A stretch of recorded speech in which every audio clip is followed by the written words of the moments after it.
Somewhere off the coast, near the Strait of Hormuz, a little before 3 in the morning, a radar operator watches one slow blip cross the edge of the screen. It is slow, and it is not hiding. A propeller-driven drone doing about 115 miles an hour, roughly the speed of a small private plane. The ship fires one interceptor, and that interceptor is the reason you are here. It is a standard missile, and it costs about $4.3 million. The drone it just destroyed cost about $20,000. The drone is gone. The intercept worked. Nobody on that ship is hurt, and that matters, and I will come back to why it matters more than once.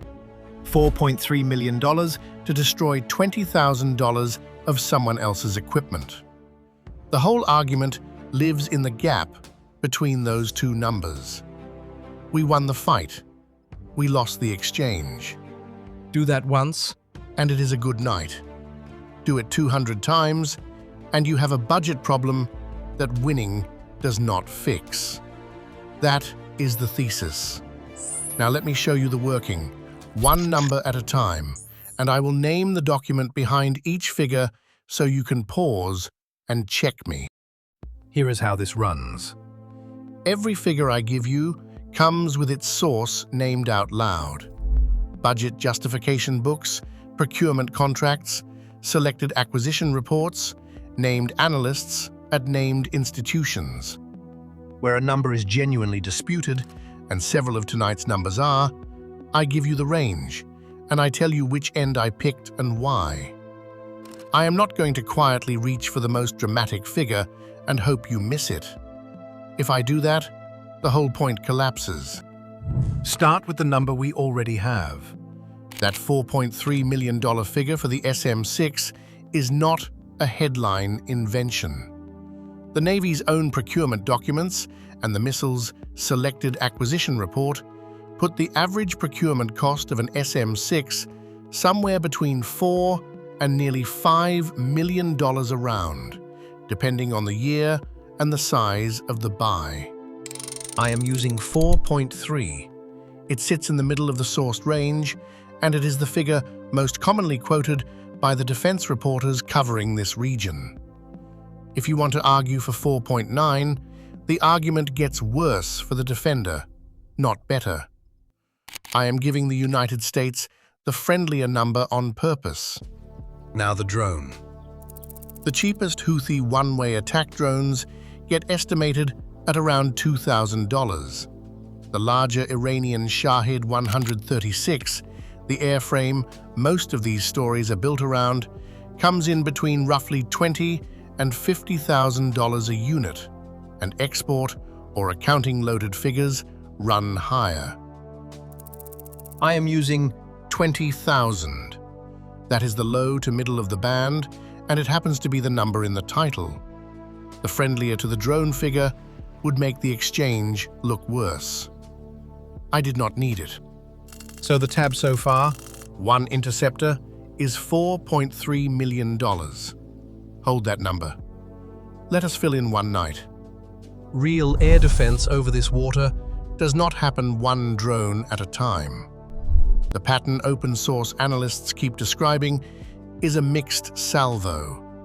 Cheap drones and decoys arrive alongside cruise missiles, sometimes ballistic missiles, all at once, specifically to overload the defender across different speeds and altitudes. So let me build one Representative night. And I want to be exact about what I am doing because this is where a dishonest video cheats. The per-unit prices are real and sourced. What the Pentagon almost never releases is the assignment, which specific round went at which specific threat. So I am composing a plausible night from documented unit costs and documented salvo sizes. Treat the individual shots as illustration.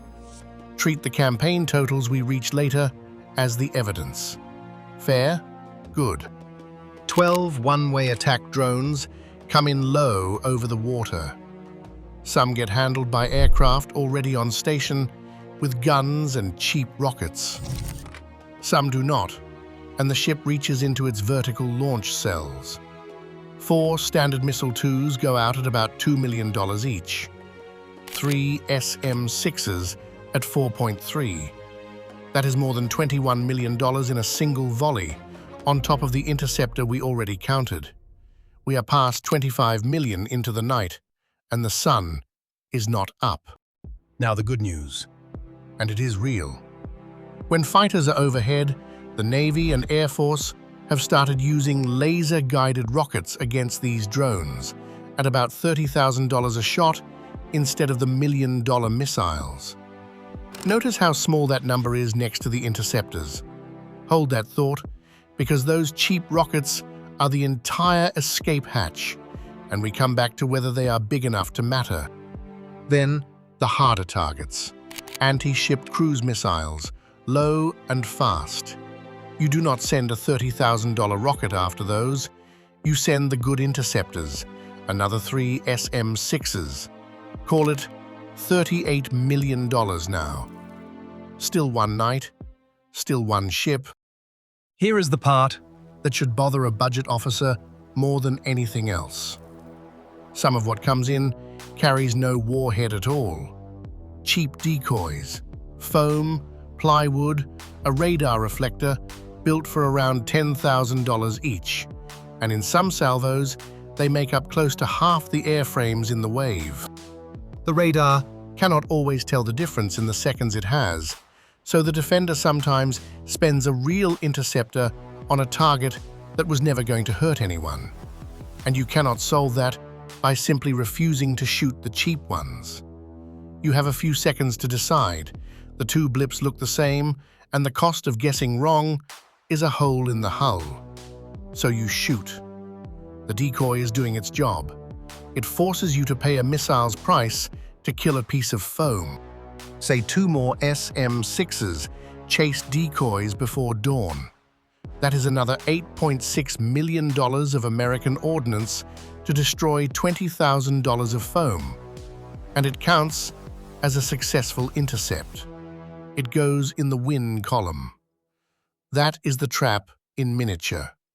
The scoreboard says you are winning, while the ledger says you are bleeding. 1 destroyer, 1 night, and the tab is already past $47 million. Not a war, a Tuesday. Now I argue against myself honestly, because if I do not, you should not trust the conclusion. There is a serious case for spending $4 million to stop a $20,000 drone, and the people who make it are not fools. First, weigh the interceptor against what it defends. That is the comparison that actually matters, and it is a very different picture. That is the argument the analysts at CSIS make directly, and it is the strongest one. A destroyer runs around $2 billion. A carrier and its air wing run into the tens of billions. The crew is priceless the way crews always are. Measured against a $2 billion ship, a $4 million missile is a rounding error. If one interceptor saves one ship, the exchange ratio just flipped in your favor by a factor of 500. Second, layered defense is doctrine, not waste. You use the expensive long-range interceptor when the cheap, short-range option cannot reach or is not on station yet, or when being wrong means a hole in the hull. Reaching for the reliable missile instead of gambling on a $30,000 rocket is rational when the downside is a funeral. Third, deterrence has a value that never shows up on any bill. If your adversary believes the shield holds, some attacks never launch. You cannot price the drone that was never built because someone judged it pointless. The intercepts you can see may be buying you the attacks you never have to fight. I want that case to land properly because it is a good one. If you walk away thinking air defense is stupid, I have failed, and you are not listening. Air defense is not stupid. The doctrine is sound. Every individual decision on that ship on that night was probably correct, and the arithmetic still does not survive. Here is why. The carrier argument works for one intercept. It stops working the moment you multiply. Run the CSIS logic forward. One interceptor against a $2 billion ship is 500 to 1 in your favor. Good. Now fire 200 interceptors over a campaign against an enemy whose entire drone bill for the same stretch is a few $1 million. And the ratio you were so proud of runs the other way. Hard. Because the goal was never the carrier. The goal is to make you spend. The drone is bait, and the prize is your interceptor inventory. They can build their side of the ledger in days from commercial parts, while a standard missile takes months and sits among the most complex items the Pentagon buys. Over roughly the first year and a half in the Red Sea, the Navy expended on the order of 220 interceptors defending shipping. The total ran close to $1 billion. Average cost per shot, about $4.5 million. That is the real number, not my reconstruction. Documented expenditure. $1 billion of interceptors against an adversary whose matching munition bill was a rounding error. And then it got faster. In the 12-day Israel-Iran exchange in June 2025, the United States and its partners reportedly fired on the order of 150 THAAD interceptors and around 80 SM-3s at roughly $12.7 million per THAAD round and far more for the SM-3. Here is the fact that matters, and it is a problem of time more than money. A minimum estimate of 39 THAAD interceptors fired in that window is more than a full year of THAAD production. In fiscal 2025, the line built 12. You can win every single engagement and still empty in under 2 weeks, a magazine that takes over a year to refill. And you cannot simply turn the tap. The Pentagon and Lockheed are now on a multi-year plan to roughly triple Patriot PAC-3 production, from about 600 a year toward 2,000, and even that takes 7 years to reach. Production capacity is a decision you make a decade before the war, and it is the one decision you cannot make in the middle of one. That is where the steelman breaks. The carrier is worth any one interceptor, agreed, but no carrier is worth an inventory you cannot replace at the rate you are firing it. And deterrence assumes the shield holds. The shield holds only as long as the magazine does, and the magazine is the cheapest thing on the battlefield for your opponent to drain. There is a second cost most of these videos skip, and it matters more to some of you watching than to Washington. The shield is not only expensive to fire, it is expensive to own, and the bill is spreading outward to the countries that host it. Patriot is now operated by 17 partner countries, many of them Gulf states, buying protection against exactly these drones and missiles. THAAD, the tier above it, is barely exported at all, which means there is little foreign revenue to spread the cost, and the United States carries most of that one alone. Independent estimates put THAAD interceptor procurement on a path towards $6 billion a year, before you count a single launcher, radar, or crew. So the cost curve is not just a Pentagon problem, it is a bill landing on every capital that decided it needed the American shield. For an audience that talks about Pax Americana and about who really pays for it, this is the entry to sit with. The protection is real. The dependency is also real, and it is priced by the round. Before the conclusion, here is every soft spot in tonight's numbers, gathered in one place so you can push on them. Scattered through the story, you could not audit me. Together, you can. 1. Drone cost is a range, not a fact. Estimates run from about $2,000 for crude types to $50,000 and up for a full Shahed 136, higher for export. I used $20,000. Move it up, and my case weakens a little. Move it down, and it strengthens. 2. Interceptor cost here means procurement unit cost, not marginal cost, and not full life cycle cost.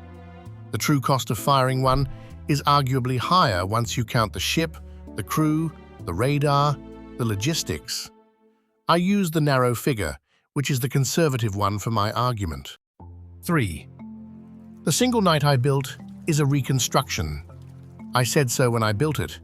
Real assignment data is classified. The aggregate campaign figures are the load-bearing evidence, and those are documented. 4. The SM-6 sits in a $4 to nearly $5 million band. I used 4.3. The 2027 budget request, at its ramp, divides out to an even higher per-round figure.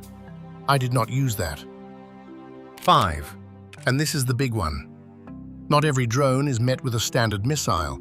Often it is a gun, or a cheap rocket, or nothing, because the drone misses on its own.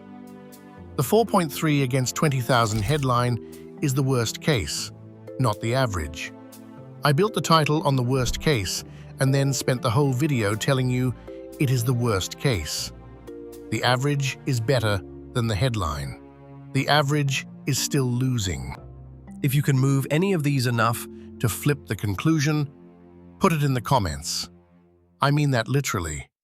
That is the point of showing the work. Remember the cheap rocket? The one at about $30,000. That is where the smart money is trying to go, and the cost curve is not frozen. People are working the problem. Laser-guided rockets in the tens of thousands, small interceptor drones around 125,000. Ukraine, fielding interceptor drones, it says, cost a few $1,000s. And then, directed energy, lasers, where the cost of a single shot is a few dollars of electricity. If a laser works, it breaks the whole curve, because you cannot out-cheap a shot that costs less than a coffee. But follow the cable. A laser needs power, a lot of it, steady, and it needs a clean line to the target through whatever weather is between you and it, and its range is short. That is why, years into the effort, the laser is still mostly a demonstration, and the missile is still what actually fires. The escape hatch exists. It is narrow, and the physics has not fully cooperated yet. And even the cheap rocket comes with conditions. It needs an aircraft overhead or a launcher in range at the right altitude at the right moment. It does not have the reach of the big interceptor. It cannot defend a wide area on its own. You cannot retrofit thousands of ships, bases, and batteries overnight. So, in a saturation attack, the cheap option is often just not there, and the expensive missile fires anyway. The escape hatch is real, and it is narrow, and the enemy gets a vote on how fast you have to fit through it. The side-building drones in days is also adjusting. Faster drones, turbojet variants, more decoys. The curve is a race, not a finish line. I am not going to tell you who wins a war. The cost curve does not predict that, and anyone who says it does is selling you something. Here is what the arithmetic actually tells you, and it is narrower, and I think more useful. For most of the era, people called Pax Americana, the binding question in air defense was, can we hit it? And the answer, more and more, was yes. Hit probability climbed. The interceptors got very good. The question has changed.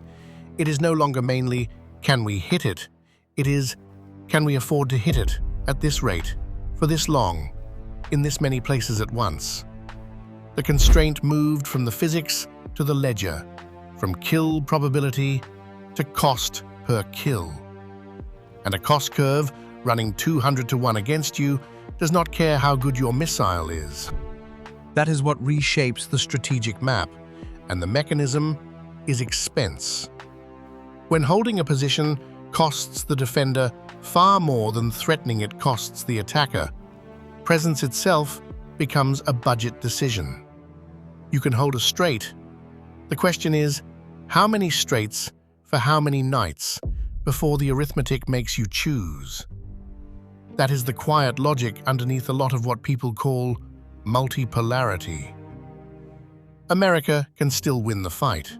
The fight has been priced in a way that limits how many of them it can afford to keep showing up for. The drone over the Gulf was destroyed. The ship is fine. The crew went back to sleep. Every part of that is a win, and I would not trade it.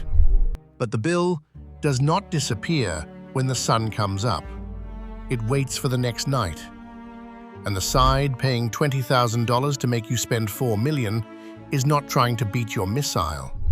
It is trying to outlast your budget. Whether that works is the real question of this decade. And now you can do the math yourself. You now have the 3 numbers that decide this: what the drone costs to send, what the interceptor costs to answer, and how fast the magazine empties behind it. Put those together, and you can read the next headline about a shot-down drone without anyone telling you what to think about it. The next question this raises is whether directed energy actually changes the curve or just moves the bottleneck to the power supply. I break that one down the same way. Same rules, same sourcing. Watch it next. Every figure here is sourced in the description, named to the document. If I got one wrong, I would rather you catch it than trust me.